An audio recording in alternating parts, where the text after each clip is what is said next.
ஆரம்பம் வேண்டும். யாரோ அதை நினைக்க வேண்டும், அதை தொடக்கி வைக்க வேண்டும்.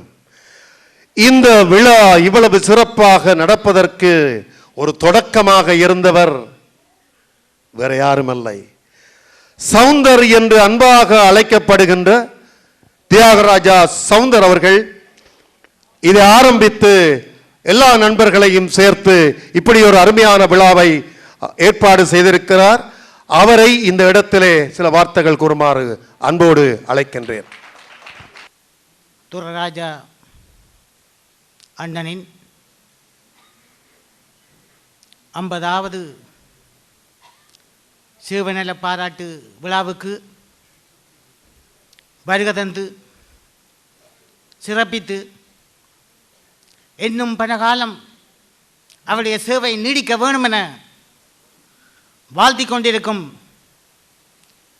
உங்கள் அனைவருக்கும் எனது அன்பு கனிந்த வணக்கத்தை தெரிவித்துக் கொள்கிறேன். தனது வாழ்க்கையிலே 50 வருடத்துக்கு மேலாக தனது வாழ்க்கையை அர்ப்பணித்த, சேவைக்காக அர்ப்பணித்த அண்ணன் VS துர்ராஜா அவர்களுக்கு ஒரு சேவநல பாராட்டு விழா. அவரிடமிருந்து உதவி பெற்றவர்களாலும் அவருடைய வழியில் வந்தவர்களாலும் நடாத்தப்படும் இந்த சேவநல பாராட்டு விழா நான் அவருடன்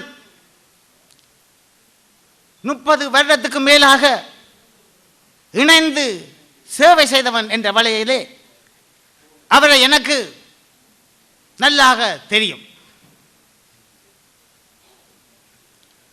பொது சேவை என்ற ஒன்றையே தனது வாழ்க்கையாக கொண்டவர்.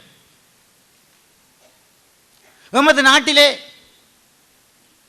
அவர் என்ன செய்தாரோ அதைத்தான் சமூக சேவையோடு தமிழ் கலை கலாச்சாரங்கள் போன்றவற்றோடு இணைந்து தனது சேவையை ஆற்றிக்கொண்டு வருகிறார். தென்மராட்சி நுணாவிலே பிறந்த அண்ணன் அவர்கள் முதலிலே சிரமதானங்கள் மூலம் தனது பணியை ஆரம்பித்தார். அப்பொழுது அவர் பிரபலியமாக எமது சாவச்சேரி MP VN நவரத்னம் அவர்கள் அதை அறிந்து அவருடைய வீடு சென்று அவரை கூட்டிச் சென்று தன்னுடைய செயலாளர் ஆக்கினார். அதன் பின்பு சங்கங்களிலும் ஒன்றியங்களிலும் பணிபுரிந்து ஒரு கிராம சேவையாளர் ஆயினார்.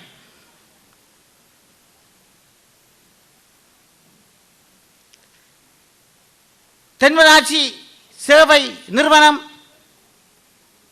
உலக தமிழ் பண்பாட்டு கழகம், தமிழ் கல்வி, தமிழீழம் போன்ற தமிழீழ சங்கம் போன்ற பொது ஸ்தாபனங்களில் இணைந்து தனது சேவைகளை ஆற்றிக்கொண்டு வந்தார்.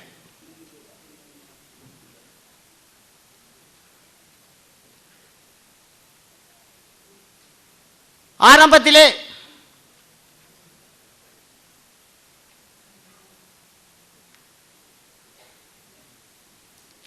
அறவழி போராட்ட குழுவில் நான் 1983ஆம் ஆண்டு இணைந்தேன். அப்பொழுது தலைவர் VS துர்ராஜா அவர்களும் செயலாளர் ஜீவகதாஸ் அவர்களும் இருந்தார்கள். என்னோடு இங்கே பரிசிலிருந்து வந்த பிரான்சிலிருந்து வந்த நண்பன் சுபாஷ் அவர்களும், நோர்வேயிலிருந்து வந்த நண்பன் நவாஸ் அவர்களும் இணைந்து, அதோடு வேறும் பல நண்பர்களும் இணைந்து அந்த அகதிகள் முகாமுக்கு எம்மால் ஆளக்கூடிய பணிகளை செய்தோம். அங்குள்ள அனைவருக்கும் வீட்டு திட்டங்கள் மூலம் வீடுகள் கொடுக்கப்பட்டது. அப்பொழுது வடக்கு கிழக்கு மாகாணத்திலே போராட்ட குழு ஒரு பொது சேவை செய்யும் ஒரு பெரிய நிறுவனமாக இருந்தது. அதன் பின்பு நாட்டிலே ஏற்பட்ட இனக்கலவரங்களால் நானும் எனது நண்பர்களும் அண்ணன் VS துர்ராஜா அவர்களும் நாட்டை விட்டு வெளியேறினோம். எந்த நாட்டுக்கும் செல்லக்கூடிய வசதி இருந்தும் அண்ணன் ஜீவதாஸ் அவர்கள் ஏற்கனவே அமெரிக்கா, யூரோப்பு போன்ற நாடுகளுக்கு சென்று வந்தவர். அவர் சொன்னார், நான் வெளிநாடு வரவில்லை, இங்கே இருந்து எமது மக்களுக்கு சேவை செய்யணும் என்ற நோக்கத்தோடு கொள்கையோடு அங்கே இருந்தார். அப்பொழுது அனர்த்தங்கள் காலத்திலே அங்கே உள்ள வயோதிபர்கள்,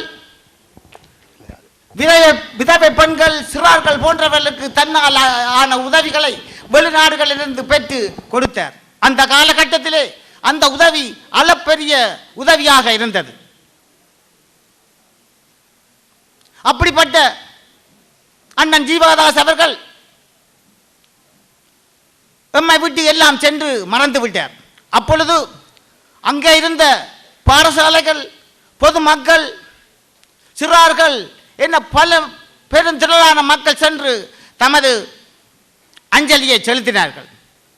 ஆனால் எந்த பக்கமும் சாராமல் இருந்த அண்ணன் ஜீவதாஸ் அவர்களுக்கு இந்த கனடா நாட்டிலே எந்த ஒரு பத்திரிகையிலேயோ எந்த ஒரு வானிலையோ ஒரு சொல்லு கூட வரவில்லை.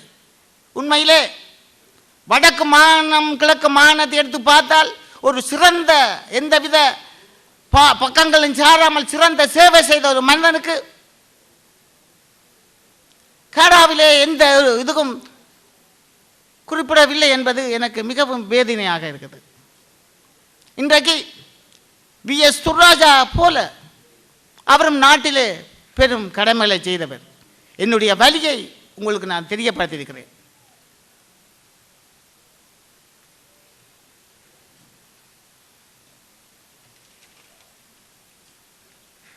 எமது இளைஞர் காலத்திலே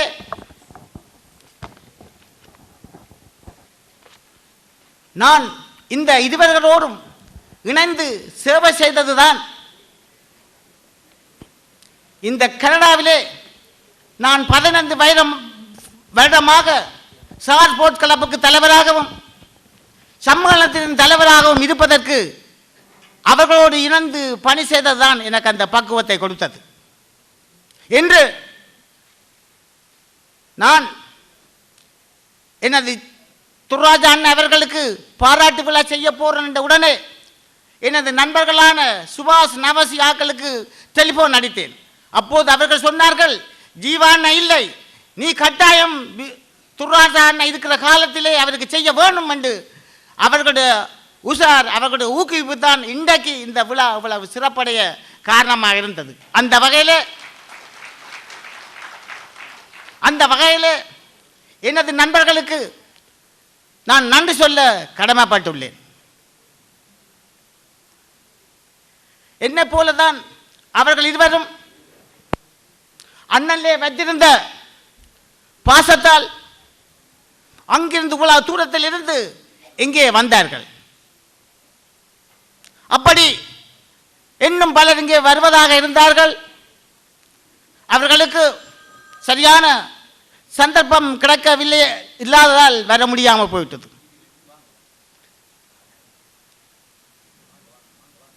என்று துர்ராஜா அண்ணன் அவர்களை நான் வாய் அளவில் தான் அண்ணன் என்றேன். ஆனால் எனது மனதளவில் எமது தகப்பனுக்கு தகுதியானவர். ஆகவே அவருடைய இந்த சேவை இன்னும் பல ஆண்டுகள் நீடிக்க வேண்டும் என கேட்டுக்கொண்டு அண்ணன் குடும்பத்தினரை வாழ்க வாழ்கவென வாழ்த்தி விடைபெறுகிறேன். நன்றி, வணக்கம்.